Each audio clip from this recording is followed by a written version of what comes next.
Hello students, আশা করি সকলে ভালোই আছো। এই ভিডিওতে তোমাদের জন্য রয়েছে পঞ্চম শ্রেণীর নভেম্বর মাসের গণিত বিষয়ের নতুন মডেল অ্যাক্টিভিটি টাস্ক। দেখো, এই নভেম্বর মাসের অ্যাক্টিভিটি টাস্কই তোমাদের এই বছরের শেষ। আর যদি স্কুল খুলে যায় তাহলে আর তোমাদের এই মডেল অ্যাক্টিভিটি টাস্ক আর দেওয়া হবে না। তাই এসো আমরা এইটার উত্তরগুলো কেমনভাবে লিখতে হবে, কেন হবে, এই সম্পর্কে বিশদ আলোচনা করে নিই। মোট পূর্ণমান রয়েছে 40। বলছে নিচের প্রশ্নগুলির উত্তর লেখো।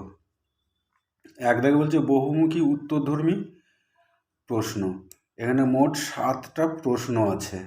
দেখো, তার মধ্যে আমি তোমাদের এই উত্তরগুলো বলবো কেন হচ্ছে, তোমরা একটু মন দিয়ে শুনবে।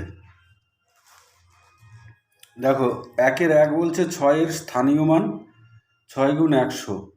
এই স্থানীয় মানযুক্ত সংখ্যাটি হলো, তাহলে আমরা এই 6 গুণ 100 এইখান থেকে আমরা কিন্তু পরিষ্কার বুঝতে পারছি যে 6টা রয়েছে শতক স্থানে। তাহলে আমাদের এই সংখ্যাগুলোর মধ্যে 6 শতক স্থানে যেটা আছে সেটাই উত্তর হবে। এ দাগে দেখো 6 হাজারে রয়েছে, হবে না। বি দাগে দেখো 6 শতকে রয়েছে, তার মানে বি দাগেরটাই উত্তর।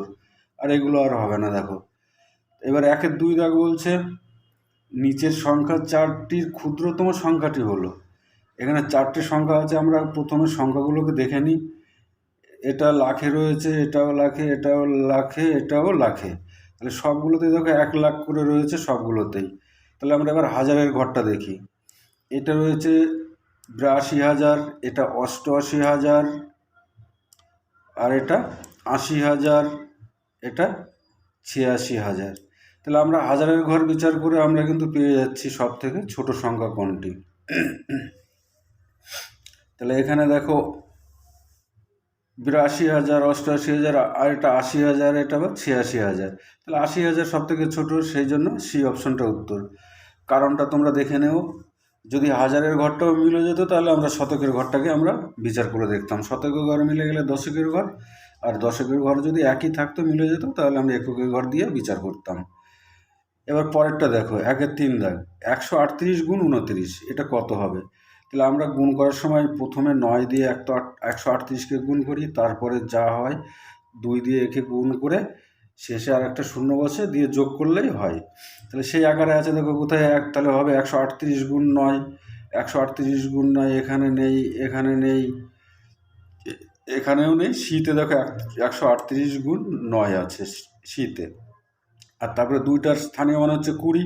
তাহলে 138কে আবার 20 দিয়ে গুণ করে যোগ করলেই পাওয়া যাবে। তাই এই যে 138 গুণ 20, তার মানে সি অপশনটা উত্তর। আশা করি বুঝতে পেরেছ। 4 দাগে দেখো বলছে নিচের যে দুটি সংখ্যার সাধারণ উৎপাদক 3, সেই সংখ্যা দুটি হলো সাধারণ উৎপাদক।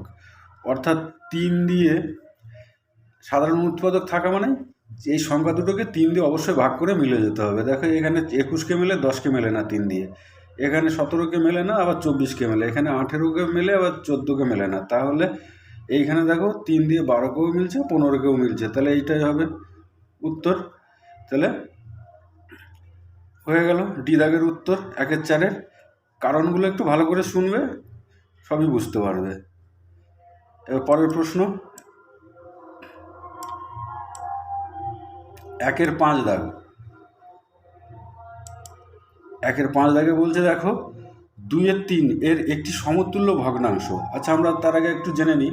সমতুল্য ভগ্নাংশ মানে লব আর হরকে একই সংখ্যা দিয়ে গুণ করতে হয়। তাই লব আর হরকে একই সংখ্যা দিয়ে গুণ করা আছে, দেখো ডি দাগের অপশনে। একেও 5 দিয়ে গুণ, একেও 5 দিয়ে গুণ। তাহলে এইটা লব এবং হরকে একই সংখ্যা দিয়ে গুণ করলে সমতুল্য ভগ্নাংশ পাওয়া যায়। অন্যগুলো দেখলাম না, এটাই উত্তর। এবার 6 দাগ বলছে 1/4 ও 1/32কে একই হর বিশিষ্ট ভগ্নাংশে পরিণত করলে পাওয়া যাবে। আর তাহলে এখানে আমাদের একটু দেখতে হবে 4 আর 32-এর লসগু হবে 32। তাহলে 4কে 32 বানাতে গেলে আমাদের কত দিয়ে গুণ করতে হবে? 8 দিয়ে গুণ করতে হবে। তাহলে 4কে 8 দিয়ে গুণ করলে 32 হয়ে গেল। তাহলে এখানে আমরা হরকে যদি 8 দিয়ে গুণ করি, লবকেও 8 দিয়ে গুণ করতে হবে। তাহলে 1 গুণ 8 মানে 8, তার মানে সি দাগেরটা দেখো উত্তর হচ্ছে। আর এইটা দেখো খুবই সহজ, আমরা জানি হরগুলো যদি একই থাকে লবগুলোর যোগফল করে বসিয়ে দিলে হয়ে যায়। তাহলে হর দুটো একই আছে, তাহলে নিচে হর 5 হবে। এখানে দেখো এই অপশানে 5, আর এখানে 1 যোগ 2 মানে 3, তাহলে হয়ে গেল 3/5 ডি দাগের অপশান। তারপরের প্রশ্ন, সত্য মিথ্যা লিখতে বলছে। দেখো 2-1, দুটি মৌলিক সংখ্যার গসাগু সংখ্যা দুটির প্রত্যেকটির থেকে বড় হবে। এটা কিন্তু মিথ্যা। গসাগু সংখ্যা দুটোর থেকে অবশ্যই ছোট হয়, আর লসাগুর ক্ষেত্রে সংখ্যা দুটো থেকে বড় হয়। তাহলে এটা গসাগু সংখ্যা দুটির প্রত্যেকটির থেকে বড় হবে গসাগুটা, না এটা তাই মিথ্যা। 2-2, 10,001 সংখ্যাটিতে দশকের ঘরের অঙ্কটির স্থানীয় মান। দশকের ঘরে নিশ্চয়ই 10,001 মানে দশকের ঘরে শূন্য থাকবে। দশকের ঘরে শূন্য থাকা মানে যে ঘরে যেখানেই যে স্থানে শূন্য থাকুক তার স্থানীয় মান শূন্য হয়। তাহলে এটা 10 আছে, তাই এটা মিথ্যা। এবার দেখো 2-3 দেখে বলছে 225 টাকা মূল্যের 221টি বইয়ের দাম। তাহলে 225 যোগ 221 টাকা, এটা মিথ্যা। কেন? যোগ নয়, এটা হবে গুণ। 225কে 221 দিয়ে গুণ করলে মোট দাম পাওয়া যেত, তাই মিথ্যা। 2-4 থেকে সবচেয়ে বড় সংখ্যা 11 দিয়ে 55 এবং 22 বিভাজ্য। দেখো এখানে আমরা যদি একটু দেখি 55 আর 11কে, এর এই 55 আর 22 এর গসাগু যদি করে 11 হয়। অন্যভাবে দেখো 11 দিয়ে 55কে ভাগ করো, 5-11 55, 5 বার মিলে গেল, আর 11 দিয়ে 22কে 2 বার মিলে যায়, তাহলে বিভাজ্য হচ্ছে, তাই এটা সত্য। এইখানে দেখো 2.5 বলছে 0.5 লেস দেন 0.05। এখানে সবচাইতে সহজ নিয়ম, তোমরা দেখো একটা সহজ নিয়ম তোমাদেরকে আমি বলে দিই।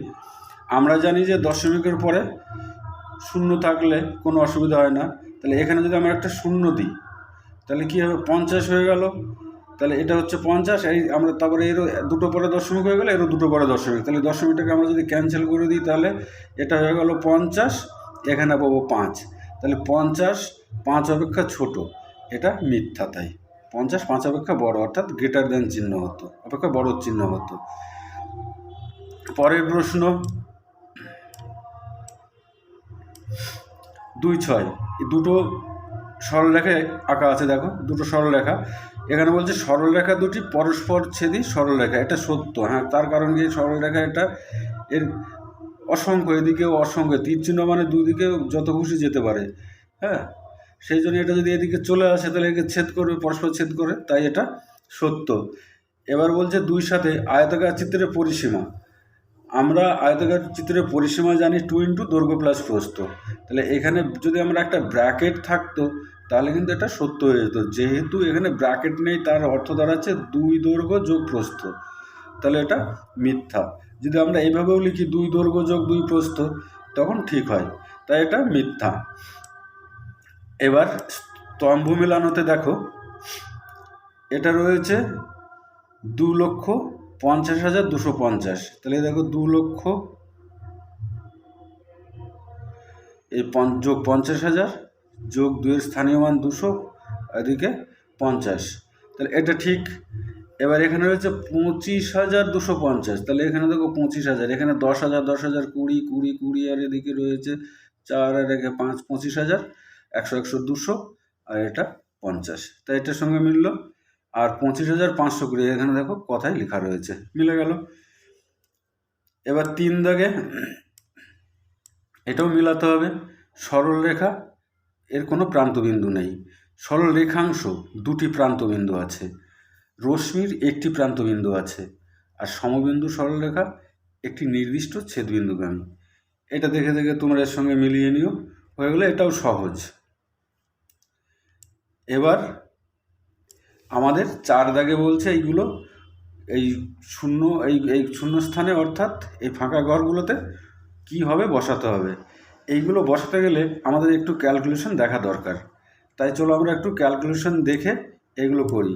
এখানে রয়েছে দেখে নাও, প্রশ্নগুলো একবার দেখে নাও, এটাই লাস্ট কোশ্চেন। এই যে এইগুলো, এই প্রশ্নগুলো দেখি, এর ক্যালকুলেশন আমরা করে দেখছি কি হয়। চলো।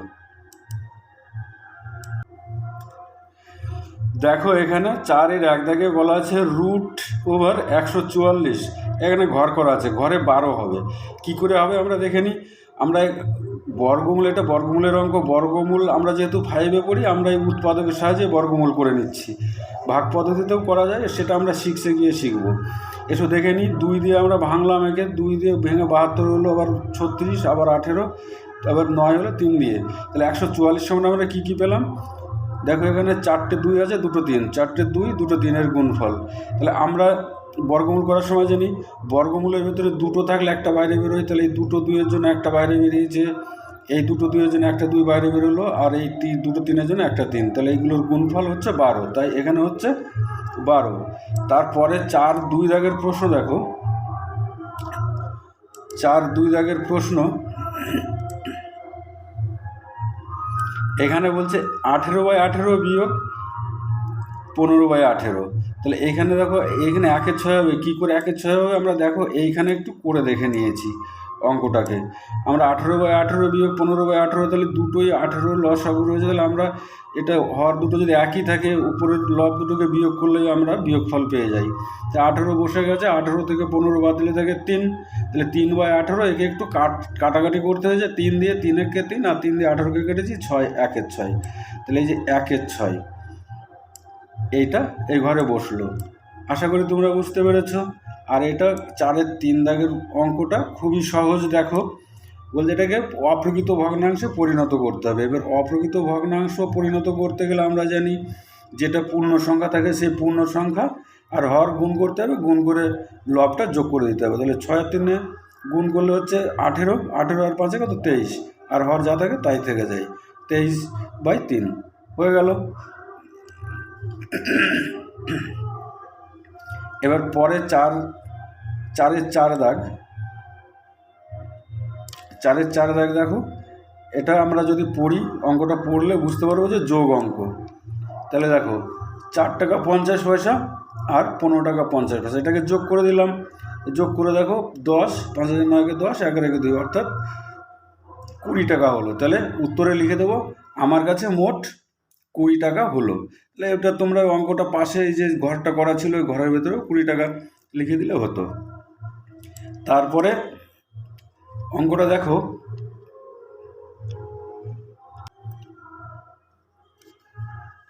এই অঙ্কটা খুব ভালো অঙ্ক। দেখো বলছে বর্তমান মায়ের বয়স, এখানে র হবে মায়ের, ময়কান্তস্তয়কার, এটা হবে র।